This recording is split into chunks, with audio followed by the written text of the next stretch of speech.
Só, agora sim, perfeito. Tá. Então, voltar às perguntas importantes. E a terceira pergunta importante também é se essas diferenças são regionais, se elas são importantes e quais os possíveis mecanismos para essas mudanças. Então, primeiro, vamos tentar entender o que é a monção da América do Sul. A monção, né, foi primeiro definido na Índia e era considerado, então, a própria palavra monção quer dizer mudança nos ventos. E na América do Sul, isso não acontece. Então, até 1998, ninguém achava que a América do Sul tinha monções. Até o trabalho de Zhou Enlai, que fez o seguinte, ele pegou, removeu a média de longo termo da circulação e aí ele começou a encontrar os mesmíssimos ingredientes, quando você remove essa média, que se observa na Índia, a monção da Índia. Então, aí começou-se a falar da monção da América do Sul. Né? Então, eu vou mostrar aqui uma animação que vai fazer a mesma coisa. Eu removi a média anual, então a gente vai ver anomalias nessa circulação, mas a precipitação é a precipitação observada do GPCP, tá? Então, vou mostrar aqui, vai começar em outubro. Então, o que você está vendo, agora, você tem já em outubro, você tem uma circulação anômala ciclônica sobre o oceano, uma circulação anômala ciclônica formando no continente, e a precipitação ainda está no hemisfério norte, tá vendo? O grosso da precipitação, e tem precipitação também no sul. Aí você vai para novembro, olha como muda bastante. Você começa a ver um fluxo atravessando o Equador aqui no noroeste da Amazônia, se tornando de oeste aqui, e essa circulação ciclônica, então, começa a ficar mais intensa, anômala, e a se mover sobre o continente. E em dezembro, você já tem, esse fluxo se torna, cruzando o hemisfério, mais intenso, você começa a ter um fluxo também do Atlântico, olha aqui que interessante, e essa circulação ciclônica se torna mais intensa e a precipitação desce um pouco mais para o Brasil Central. Aí já estamos falando no início mesmo, já maduro da monção. Porém, em janeiro, você vê que é o pico disso. Você tem mais precipitação, a precipitação já desceu bastante, esse fluxo se torna intenso, e essa circulação ciclônica já, anômala, já fica para dentro do continente, aqui, como é esperado nas monções, né? Você tem uma circulação ciclônica dentro dos continentes. Já em fevereiro, olha como isso muda. Você tem essa circulação movendo para dentro, mas a precipitação já não é mais tanta. E você tem já essa situação bem madura desse fluxo cruzando aqui o Equador, né? Em março, isso já começa a se desintensificar e a precipitação então começa a migrar de volta para o Equador, para o hemisfério norte. Você tem estação chuvosa começando nessa região aqui, do Maranhão, aqui, Pará, né? Em abril, ela já está mais sobre o Equador, tá vendo? Ela vai acompanhando o ciclo solar, você já tem uma alta pressão sendo, se colocando no lugar dessa baixa.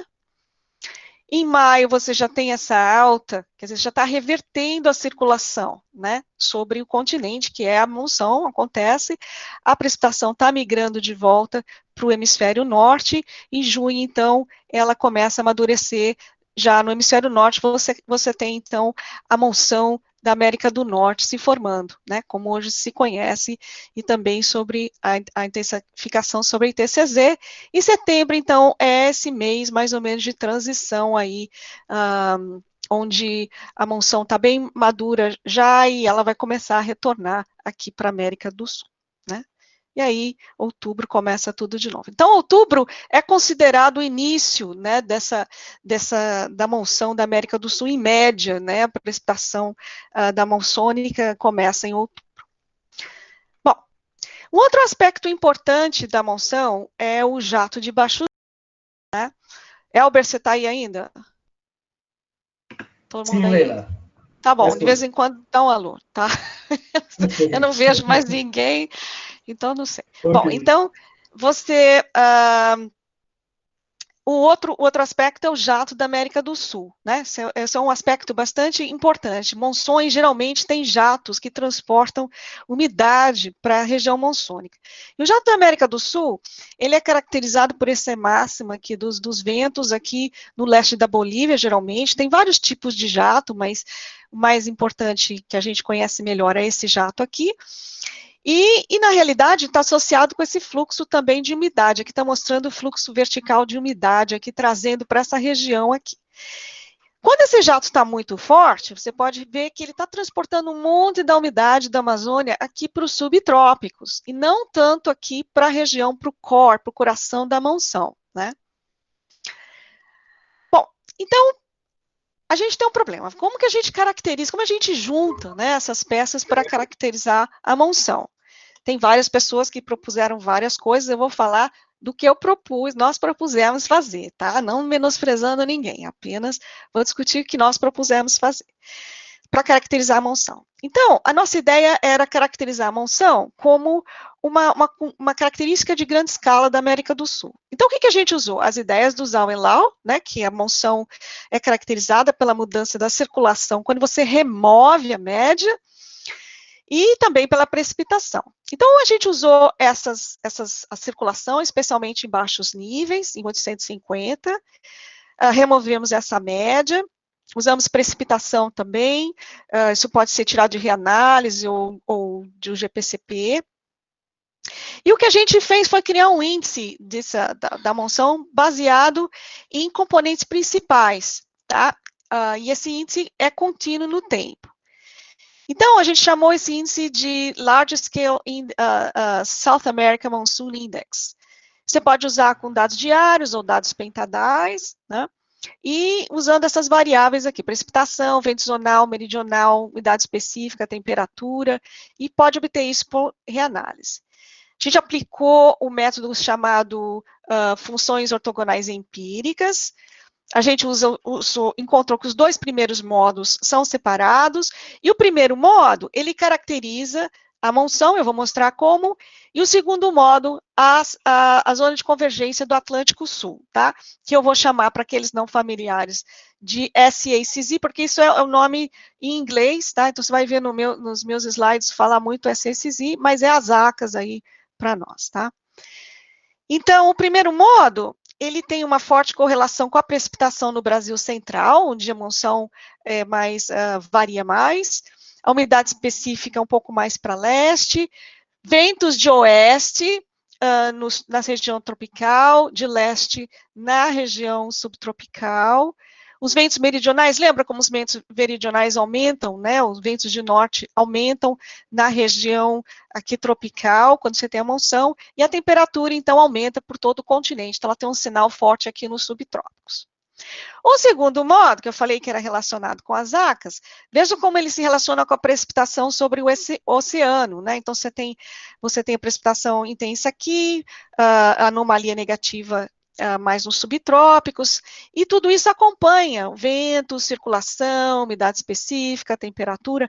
Então, a gente caracterizou esse segundo modo, que é ortogonal, é separado do primeiro, como o modo das ACAS, tá? Agora, a gente pode pegar esse índice, porque a IOF permite a gente falar o quê? Ok, todos os dias você vai ter uma caracterização, pode ser mais ou menos parecida com isso, então você consegue caracterizar um índice todos os dias que vai te dizer quão parecido aquele dia está com as suas IOFs, tá? Então, se ele for bem alto, ele é bem parecido com as suas IOFs, se ele for negativo, ele é o sinal oposto. Então, quando você olha o primeiro índice, olha só, ele tem esse sobe e desce, uma sazonalidade aqui a ano, aqui está em pêntadas, tá? Médias de 5 dias. Então, você vê que ele sobe e desce, mostrando essa sazonalidade. Então, esse primeiro índice caracteriza a monção no centro da América do Sul. O segundo índice das ACAS, olha só como ele é transiente, como ele varia rapidinho, muito mais rápido, e ele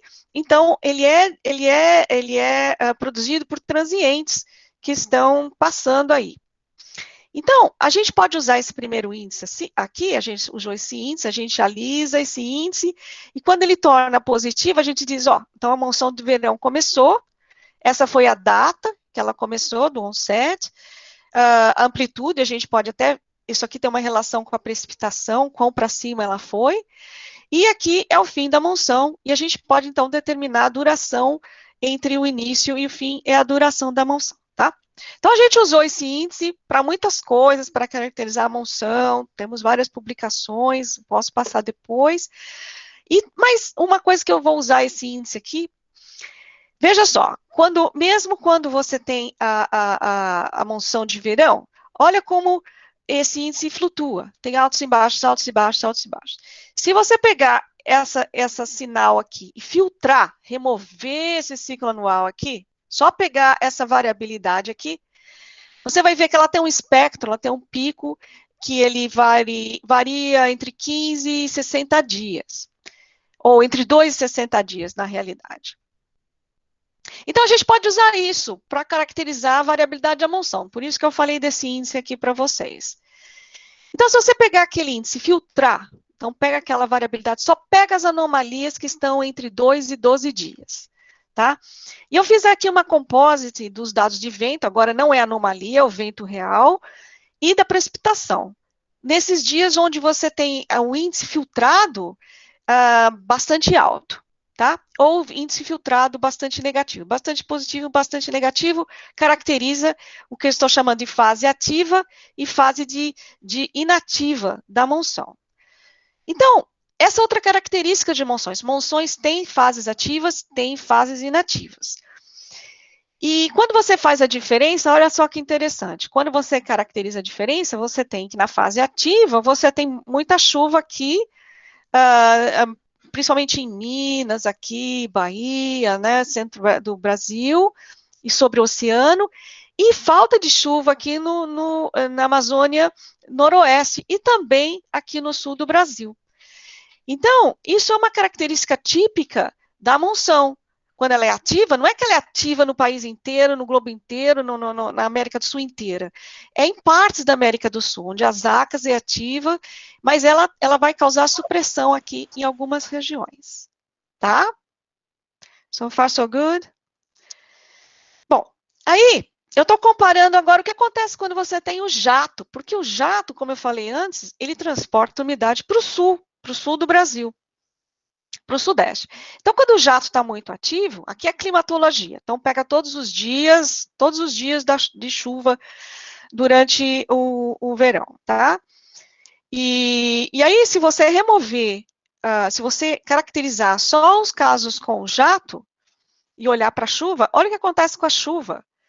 Ela fica muito mais intensa aqui no sul, quando tem os complexos convectivos de mesoscala. Então, muito associados com a intensificação do jato.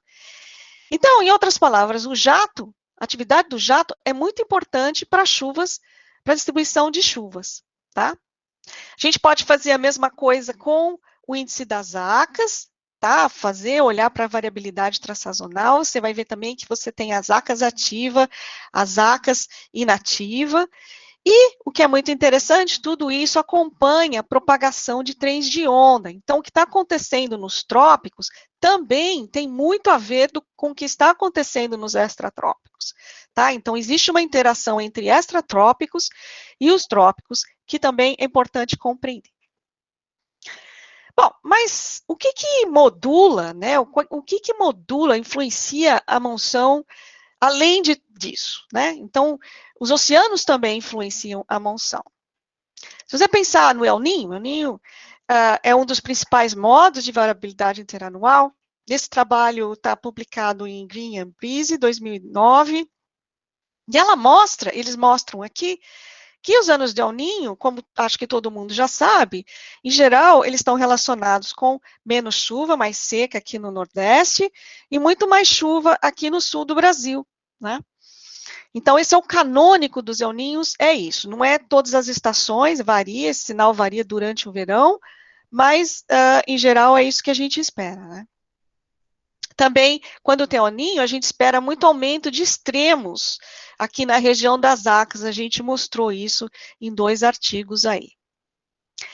Agora, o ENS também influencia o jato, né? Então, mas ele não influencia do mesmo jeito em todas as estações do ano. Por exemplo, Quando você tem El Ninhos, o jato se torna muito mais intenso durante setembro, outubro, novembro, antes da estação chuvosa. Então, ele se torna mais intenso, você tem muito mais chuva aqui no sul, nessa estação. Enquanto que no verão, no pico do verão, ele praticamente reverte, tá vendo? O jato fica muito mais fraco, você tem uma circulação ciclônica mais aqui para o Brasil, leste do Brasil. Nos anos de laninha, então, aí reverte mesmo. A direção do jato já se torna, na média, mais fraco. Isso aqui é anomalia, tá, gente? Estou colocando aqui diferenças, na realidade. Essa diferença entre os anos de El Ninho e os anos neutros, diferença dos anos de laninha aos anos neutros. Então, quando você está interpretando, para interpretar essa figura, é por isso que eu estou falando, intensifica, desintensifica, fica mais forte, mais de norte. Não é que a circulação muda de direção, mas o jato fica mais fraco, tá? Então, está indicando que o jato fica mais fraco, o jato fica mais forte, o jato de baixos níveis, tá? E você vê isso se mantendo também no verão. Então, em outras palavras, é um ninho importante para intensificar o jato, principalmente durante setembro, outubro, novembro. Tá? Então, você tem mais chuva no sul, menos chuva no sudeste, isso tende a reverter depois. E o Atlântico? O que a gente sabe? Existe um modo, né, um modo importante que o dipolo do Atlântico Sul, esse é o dipolo do Atlântico Sul, né, que ele varia entre temperaturas mais frias, aqui na região tropical norte, do Atlântico Norte, temperaturas mais quentes, e vice-versa. Então, quando você tem essa condição aqui de temperatura mais fria aqui nos trópicos, você tem aqui nas linhas cheias aqui, eu estou mostrando anomalias positivas de precipitação e nas tracejadas, anomalias negativas de precipitação. Então, quando você tem essa configuração de frio aqui e quente aqui, você vê anomalias positivas de precipitação aqui nas acas. O oposto, quando você tem anomalias quentes nos trópicos. Então, a variação do Atlântico, então, duas coisas. O El Ninho, que é uma variação no Pacífico, é importante. Ele modula dependendo da estação. E a variação no Atlântico também é importante para também modular a precipitação. Então, e dá esse sinal que vocês viram aqui, que é o posto entre positivo e negativo. Aqui está mostrando uma composite para convencer vocês de que isso é verdade, com estações, foi feito mostrando o que acontece quando o Atlântico tropical está frio, né? Você tem muito mais chuva, aqui em azul é mais chuva, aqui no sudeste, menos chuva aqui na região norte. Isso tirando os anos de El Ninho, El Ninhos não estão nessas composites, e o oposto aqui, quando você tem o Atlântico tropical quente. Então, super complexo, né, quando você mistura tudo. E o que tem acontecido nos últimos anos? Então, isso aqui é uma composite do índice do Atlântico tropical, né, indicando que, as temperaturas estão aumentando. Então, a gente está numa situação que vai favorecer muito menos chuva aqui nas acas, nessa região aqui, tá? Está subindo, né? Está aumentando e está modificando, e isso vai desfavorecer chuva. Uma outra coisa que não se fala muito agora, não se falava muito antes, é a oscilação multidecadal do Atlântico, né? Ela é uma oscilação muito mais lenta, ela tem período de 40, 50, 60 anos, né, de oscilação, de 60 a 80 anos, então é muito difícil não se tem dados para saber muito bem o que acontece entre as fases, né? Mas é um modo muito importante em modular a circulação de longo prazo. Então, muita coisa que parece tendência, muitas vezes, ela está sendo forçada por esse modo aí de longo prazo, tá? Então, a gente sabe que teve uma fase entre 1924 e 65, quando esse modo foi positivo, e depois ele mudou de fase para negativo, tá? Então, a gente espera quais são as implicações aqui para a monção, né? Algumas devem acontecer. Houveram vários estudos, eu menciono aqui o estudo de Caiano, ela fez vários estudos aqui para o Nordeste do Brasil sobre a EMO. Teve gente que estudou espeleotemas nas cavernas, também encontrou, aqui está mostrando um espectro, só para mostrar para vocês que a EMO, ela aparece como um sinal muito forte quando se analisa essas séries de períodos longos, tá? E isso tem um estudo feito, inclusive alguns colaboradores estão fazendo uns estudos aqui nessa região muito interessantes, relacionando aí com a EMO, tá? Então, a gente estudou a influência da EMO no jato, né, para saber como que ela influencia o jato. Então, para isso, esse trabalho foi liderado pelo Charles, né? Ele olhou para os dados de era 20C, que é uma reanálise, que ela é uma reconstrução, ela tem 125 quilômetros de resolução, é uma reconstrução que vai de janeiro de 1900 a dezembro de 2010, então ela tem dados de superfície. E a gente usou isso, então, para analisar o que aconteceu com o jato, né? A EMO influenciando o jato. A gente tem que provar que essa reanálise é boa para representar esse jato. Então, o jato ele é representado como o máximo da velocidade do vento, né? Lembra disso? O máximo de velocidade de vento em baixos níveis. Então, aqui é uma climatologia de todos os dias de jato em Santa Cruz e Mariscal, que foram feitos com observações de radiosondagens e comparado com o que o ERA 26 fez, né? Não é perfeito, né? Existem diferenças, está falando em 125 quilômetros de resolução, mas ele mostra aqui um aumento onde deveria mostrar, na elevação que deveria mostrar. Então, é uma proxy, né? Como a gente fala, é uma aproximação para o jato. E aí a gente começou, então, a olhar para isso nas duas fases da EMO, na negativa e na fase positiva. Então, você vê que quando você tem a fase negativa da EMO, né, você vê muito mais chuva aqui para o sudeste. Isso se você não remover a tendência, tá? Você vê muito mais chuva e muito menos chuva aqui na ITCZ, tá? Você vê a intensificação aqui de uma circulação ciclônica e muito mais intensificação, então, desse fluxo cross-hemisférico e menos chuva aqui sobre a região da ITCZ, né? Então, quando você olha, agora, se você remover a tendência, e eu vou apontar para vocês por que isso é importante. Então, sem tendência, você vê que o sinal na precipitação é muito mais intenso. Mas agora, e se a gente remover a tendência linear, a tendência de longo prazo, e só olhar para o que seria perturbação sem as tendências observadas? Bom, você vê diferença, você vê muito mais influência aqui na monção, muito menos influência na monção e muito mais influência aqui na região dos trópicos.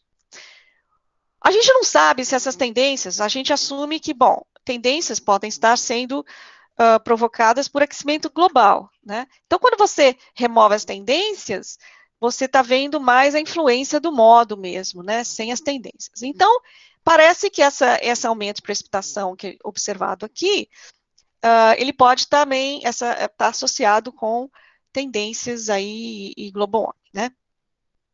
Vamos falar isso um pouco mais detalhe agora.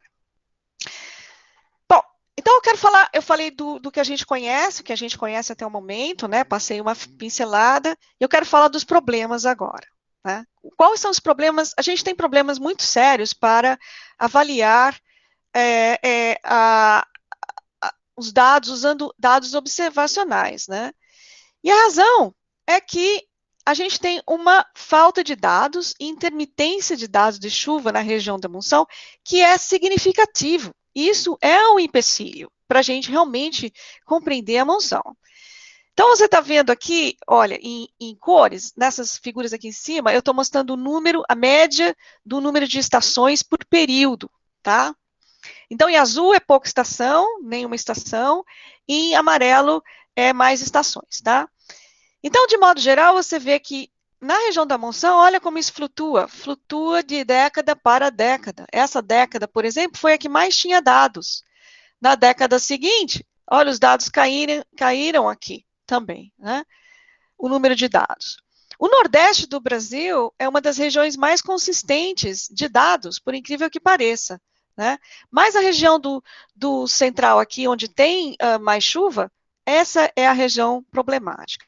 E quando você começa a olhar para os percentis, né, para os extremos, olhando esses dados, só sai caca, como diria o professor Pedro, né? Se você começar a olhar para esses dados, você tem que ter muito, muito, muito cuidado com as conclusões que você vai ter, porque existe muita variabilidade decadal nos dados que a gente está observando, tá? Isso é só um exemplo. Lugares em que eles são mais confiáveis, na Argentina. A Argentina tem mantido a database deles muito consistente, praticamente como os Estados Unidos aqui, tá vendo? Então, dados, por isso que a gente acaba em estudos observacionais sempre vendo tendências nessas regiões, porque elas têm bons dados, né? Então, vem a história do clima com esteroides, né? Que foi, o Jerry Mill veio com essa ideia. O que está acontecendo com o clima, né? Então, ele explica da seguinte maneira. Se você é um jogador de beisebol, e se você toma esteroides, né? Se você toma anabolizantes, você pode ter a mesma performance, né? Mas o que vai acontecer é que você, como você está tomando anabolizante, você vai pular mais, você vai ter mais força, você vai correr mais. Então, a sua tática pode ser a mesma, porém, ela vai ser mais forte. Então, ele compara o clima a um jogador que toma esteroides.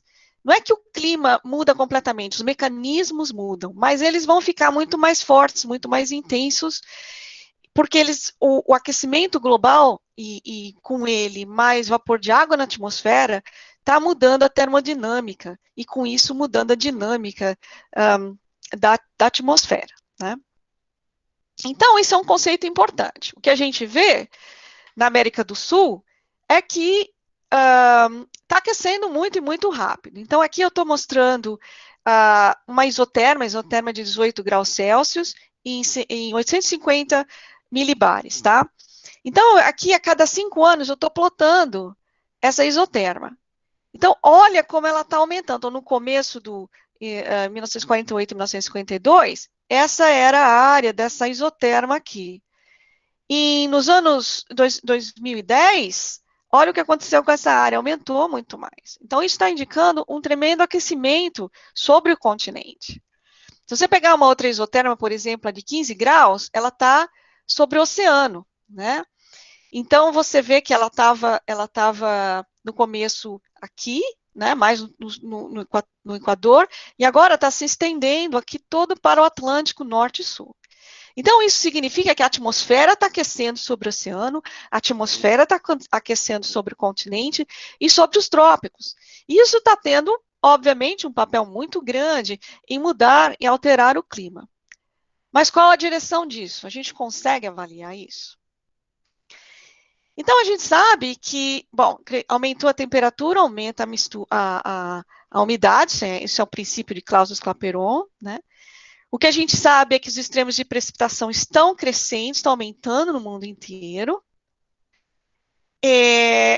As regiões que elas já são quentes, elas já são úmidas, estão ficando mais úmidas, e as que são secas estão ficando mais secas. Eles chamam isso o rico rich get richer. Os ricos ficam mais ricos e os pobres mais pobres, né?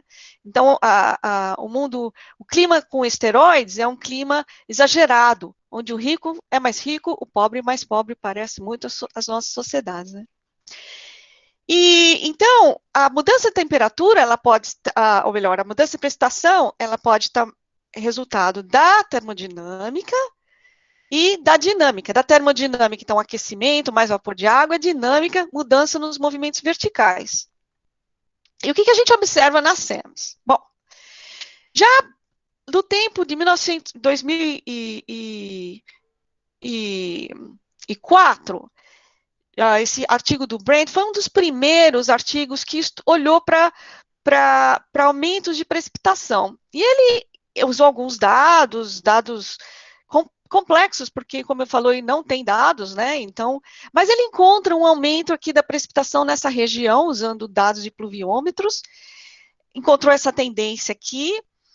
Todo mundo começou a falar, não, isso é El Niño, blá, blá, mas ele não encontrou relação nenhuma com o El Niño, apenas encontrou essa tendência aqui, tá? Em outros trabalhos mais recentes, esse é um trabalho famoso, Seeger et al., né, 2010, e ele confirma isso, ele usa o GPCC, né, e confirma esse aumento de chuvas aqui para essa região sul aqui, e um aumento de seca na região central aqui da Amazônia. E ele vê um aumento aqui usando na Amazônia. Lembre-se que a gente tem problemas aqui, mas vamos analisar isso com cuidado. E aumento, então, de chuva aqui. Mas isso é um sinal robusto, porque dados aqui não estão faltando. Eles sempre foram muito mais consistentes. Aqui não, mas aqui sim. E ele mostra, então, essa tendência. Evidências em outras variáveis, né? Então, se você olhar, por exemplo, o fluxo, a tendência linear do fluxo. Elber, está aí ainda? Sim, Leila, na escuta, tranquilo. Ok. Bom, então se você olhar para a tendência linear do fluxo, né, você vai ver que, estou explicando aqui, tendência onde você vê negativo na realidade é convergência e positivo divergência, né?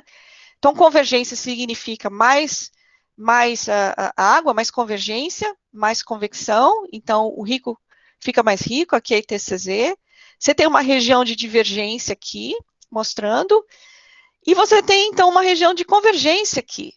Nessa região aqui, nessa área aqui, aparentemente, pegando a água aqui e levando aqui para os subtrópicos, tá? Então, isso parece uma tendência realmente que se mostra em outras variáveis também, não só em precipitação. E os extremos, estão ficando mais extremos? Porque a impressão que a gente tem é que sim, né? Então, a gente consegue avaliar isso? Esse trabalhinho aqui foi feito pela Assunção, ela pegou dados aqui do IAG, né? Que é uma das estações mais confiáveis que a gente tem aqui no país. E ela olhou, então, para diferentes percentis. E olha só o que ela encontrou, né? Isso de 1930 a 2010, que é uma estação pouco perturbada. Então, ela encontrou uma tendência, ela encontrou uma variabilidade muito grande, e quando você passa aqui uma média móvel, você vê uma tendência, um platô, uma tendência, um platô, mas de modo geral, uma tendência, né? Esses platôs podem ser hiatos, né? Que a gente muitos deles importantes, provocados por mudanças na circulação dos oceanos, que são, obviamente, importantes, a gente viu isso nessa discussão, mas, de modo geral, um aumento, né? Aí a gente estendeu isso nesse trabalho aqui com a Márcia, para olhar novamente com estações, né? Ela pegou estações e ela, olha só, primeiro vamos levar em consideração que a gente tem muito mais estações em alguns locais do que em outros, então resultados são muito tendenciosos também pelo número de estações. Mas o que ela encontrou de modo geral é que os extremos estão aumentando. Bom, na realidade, os extremos estão aumentando para tudo quanto é lado, né? Se você olhar os extremos mesmo, desculpe pular para cá, mas os extremos, né, o 95 percentis, os dados extremos, eles estão em azul aqui, aumentando para tudo quanto é lado, tá? Norte, Nordeste, com exceção aqui de Minas. Mas a precipitação total, na realidade, a total sazonal, parece que está aumentando muito mais para o sul, realmente. Né? E algumas regiões aqui afetadas pelas ACAS e pela ITCZ. Então, lembra, rico, mais rico, fluxo de umidade aqui para o sul, ITCZ, quer dizer, tudo isso pode estar influenciando também, uma combinação de fatores influenciando o total. Mas os extremos, olha aqui, isso é Clausius-Clapeyron, né? Provavelmente. Termodinâmica dominando, a dinâmica dominando. Bom, aí a Márcia pegou e resolveu olhar o que está acontecendo com as ACAS, né? Então, Ela descobriu, aqui ela comparou os dados do GPCP, que são dados satélite de precipitação, durante 2 períodos, né? Os mais recentes, os 10 últimos anos, né? 2005 a 2014, e ela comparou com 1979 e 91. E olha só o que ela encontrou que as ACAS, na realidade, ela está movendo-se para sul, né? Se você comparar essas duas compósites aqui. E aqui nos pontinhos é onde as tendências são significativas. E ela vê essas duas regiões, essa região norte das ACAS está secando e ao sul das ACAS está ficando mais úmido. E a gente vê essa tendência aqui em muitas outras regiões, em muitas outras zonas de convergência. Então, isso parece uma tendência global. Os anos de El Niño foram removidos para não influenciar esses dados, né? Que o El Niño tem muita importância aqui. Então, a gente removeu os anos de El Niño, né? E o que ela encontrou também, quando você olha para a circulação, anomalias anticiclônicas se formando aqui no Brasil central, ciclônicas aqui no sul, quer dizer, consistente com o aumento da chuva aqui. Ela vê um enfraquecimento, né, da convergência aqui ao norte das ACAS. Então, o que está acontecendo? A convergência, isso está indicando aqui que os ventos norte das ACAS estão ficando mais fracos. Então, a convergência está acontecendo muito mais para sul, onde ela parece que está se tornando mais intensa. Então, tudo bem, está mudando a convergência está ficando mais forte, mas não onde ela costumava ser, mas mais para sul, tá? Isso também está sendo acompanhado em altos níveis, você vê essa mudança, você vê convergência em altos níveis nessa região climatológica das ACAS, mais para norte, e divergência, isso é consistente, convergência de ar em altos níveis significa mais seco e divergência significa mais úmido. Então, tudo está corroborando com o fato de que mais chuva está vindo aqui para os subtrópicos e menos chuva aqui para o leste, né, do país. E a Amazônia aqui está nessa região aí, meio de interface aí. Isso aqui foi... também estão sendo identificados em tendências sazonais. Então, existem tendências sazonais. Então, o jato e transporte de umidade está mais forte realmente em dezembro, janeiro, fevereiro, aqui para os subtrópicos, tá? E também setembro, outubro, novembro.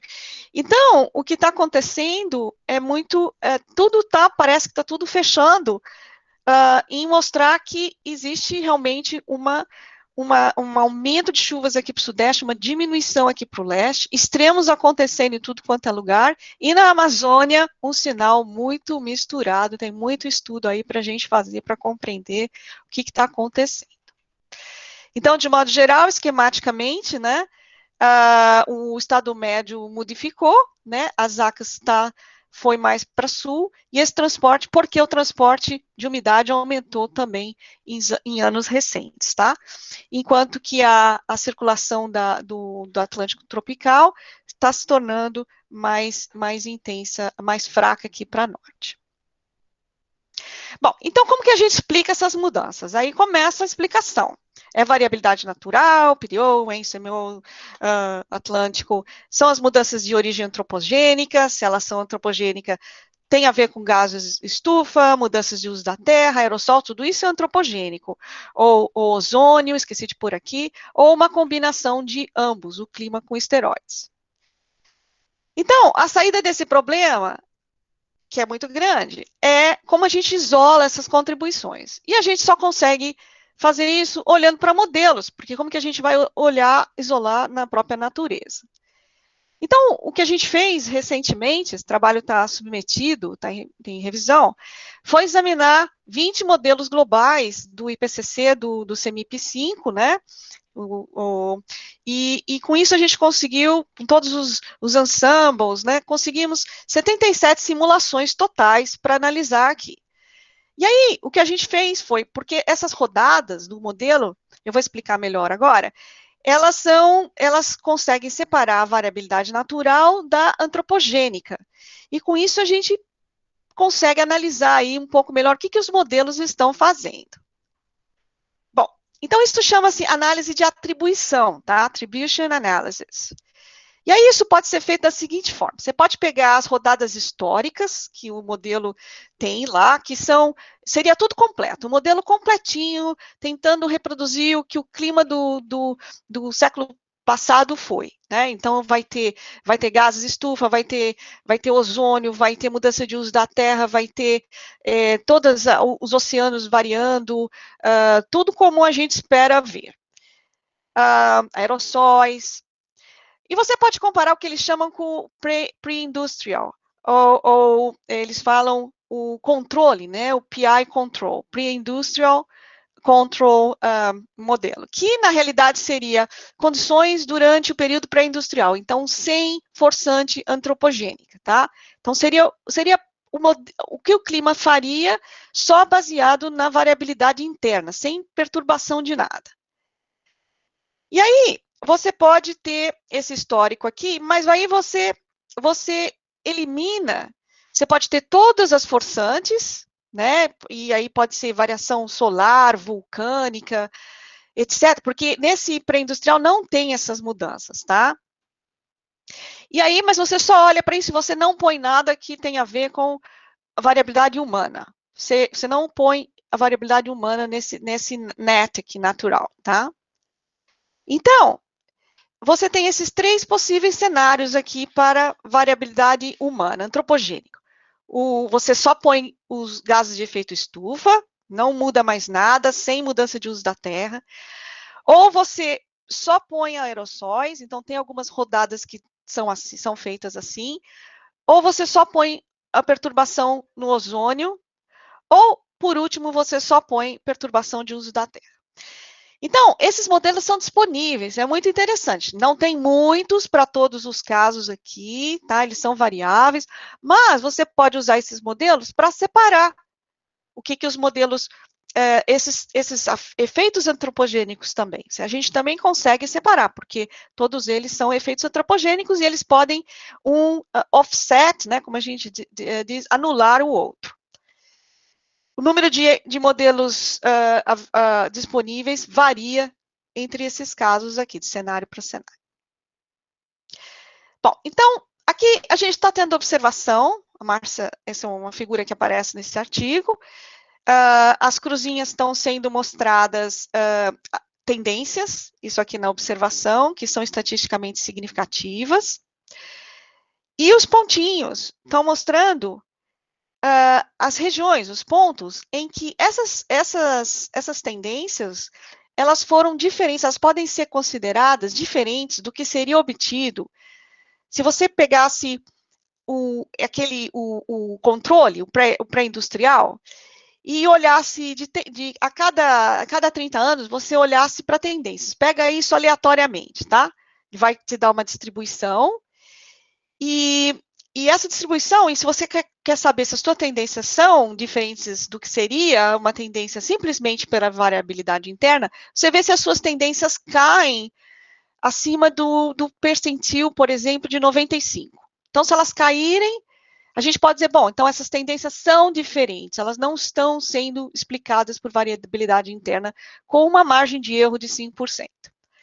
Então, esses pontinhos aqui estão mostrando regiões onde as tendências do GPCP passaram do que seria esperado pelos modelos. Bom, agora você olha aqui o que os modelos, a média dos modelos do histórico produziu.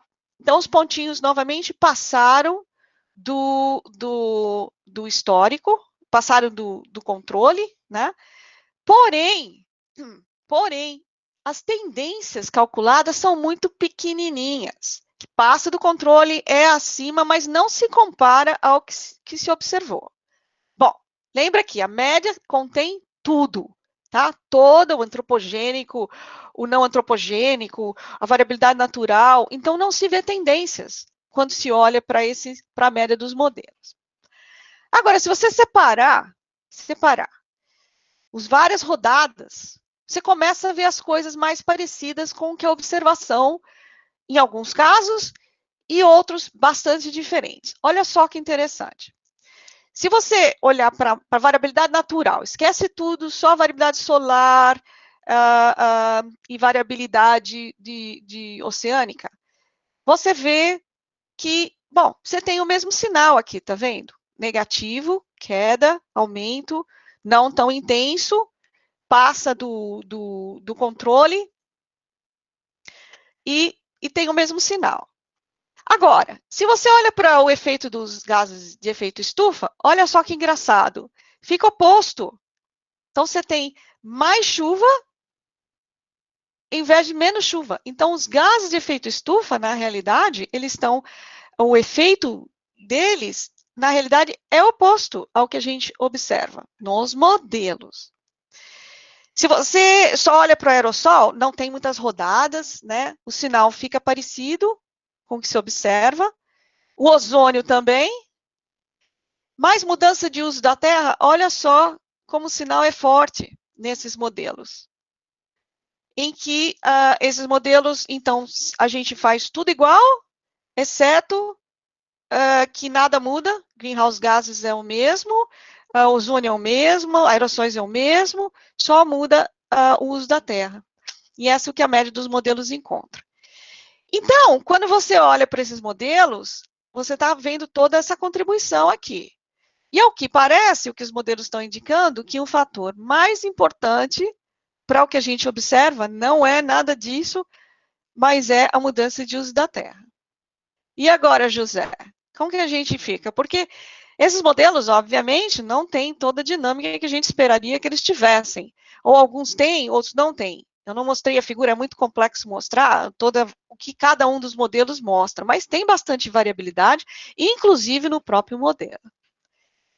Então, o que a gente aprendeu dessas análises todas?